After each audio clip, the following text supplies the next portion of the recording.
गाजियाबाद के रहने वाले एक लड़का और एक लड़की जो दोनों एक दूसरे के साथ अपनी जिंदगी की नई शुरुआत करने जा रहे थे। लड़की संभवतः अपना घर बसाने के लिए कई तैयारियां कर रही होगी। उसके मन में अपनी दूसरी यानी विवाहित जिंदगी के लिए कई अरमान होंगे। अपने होने वाले पति के साथ उसने शादी के बाद कई जगह पर घूमने के सपने भी सजाए होंगे।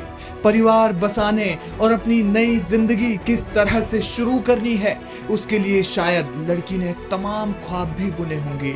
लेकिन उसे क्या पता था कि जिस लड़के के साथ वो अपनी जिंदगी जीने का ख्वाब देख रही है, जो लड़का कुछ समय बाद उसका पति बनने वाला था, वो लड़का शादी से पहले ही उसके साथ हैवानियत की सारी हदें पार कर देगा।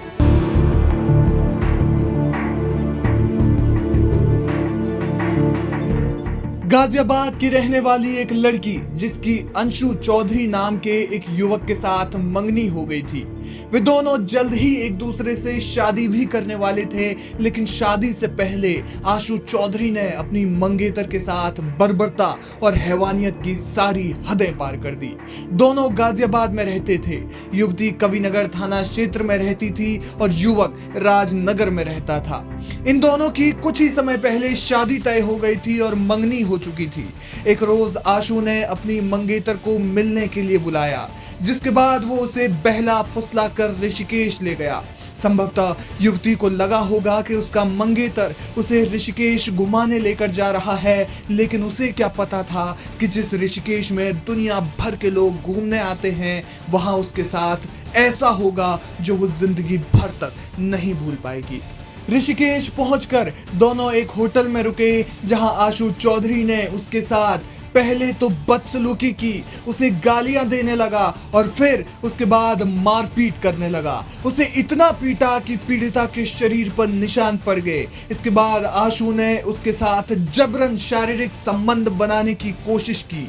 पीड़िता बचने की कोशिश करती रही, लेकिन आरोपी के अंदर इतनी वहशत भरी थी कि उसके गुस्से और बर्बरता के आगे पीड़िता के बचने के 1000 प्रयास भी विफल रहे। लेकिन इसके बाद भी आशु यही नहीं रुका। उसने अपनी मंगेतर को भेड़िए की तरह नोच डाला, उसके गालों को अपने दांतों से काट डाला, उसकी गर्दन पर भी अपने दांतों से काट दिया और तो और उसके पूरे जिस्म को काट खाया। जिसके बाद पीड़िता के पूरे शरीर पर करीब 8 जगहों पर दांतों से काटने के निशान बन गए हैं। फिर आशु ने अपनी मंगेतर को गाड़ी में बिठाया। उसके बाद उसने अपने 3 दोस्तों को भी फोन किया और उन्हें भी गाड़ी में ले लिया। उन तीनों लोगों ने भी पीड़िता के साथ छेड़छाड़ करने की कोशिश की और इसके बाद गाजियाबाद के पंचशील पेट्रोल पंप के पास पीड़िता को उसी घायल अवस्था में छोड़कर भाग गए। पुलिस ने पीड़िता की तहरीर पर इस संबंध में मामला दर्ज करवाया और पुलिस ने सभी आरोपियों को 30 अगस्त को गिरफ्तार किया। पुलिस ने इस मामले में बताया कि पीड़िता का मेडिकल करवाने के बाद न्यायालय में उसका बयान दर्ज करवा लिया गया है। पुलिस ने इस मामले में त्वरित कार्रवाई के कारण आरोपियों को न्यायिक हिरासत में भेज दिया है।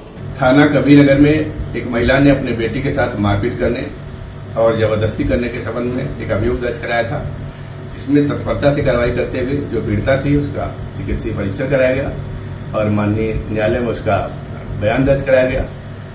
माननीय न्यायालय में दिए गए बयान के आधार पर उसमें तत्परता से कार्रवाई की गई और जो भी उसमें संलिप्त अभियुक्त थे सभी को गिरफ्तार किया गया।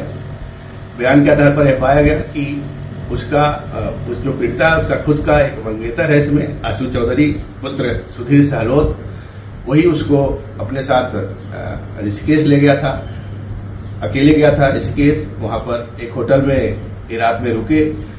होटल में जो पीड़िता का कहना है इसके साथ जबरदस्ती सेक्स किया, रेप की घटना की और वहां से दूसरे दिन सुबह जब ये लौट रहे थे तो आशु ने अपने 3 दोस्त हैं उनको फोन कर दिया, आदित्य कपूर, एसराज अफजल और मुस्तफा की।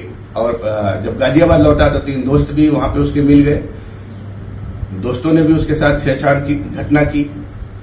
इसमें जो भी अभियुक्त थे सभी 4 को गिरफ्तार कर लिया गया।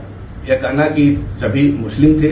इसमें 3 अभियुक्त आप देखेंगे, आशु चौधरी, पुत्र सुधीर सहलोत, आदित्य कपूर, यशराज औजल हिंदू है, एक मुस्तफा था, सभी को गिरफ्तार किया गया है। गैंग रेप की कोई घटना ये नहीं है, बल्कि उसका जो मंगेतर था आशु चौधरी पुत्र सुधीर सहलोत, उसके द्वारा उसके साथ जबरदस्ती ऋषिकेश में संबंध बनाया गया था। इसमें जो भी संलिप्त अभियुक्त थे सभी की गिरफ्तारी तत्परता से सुनिश्चित की गई।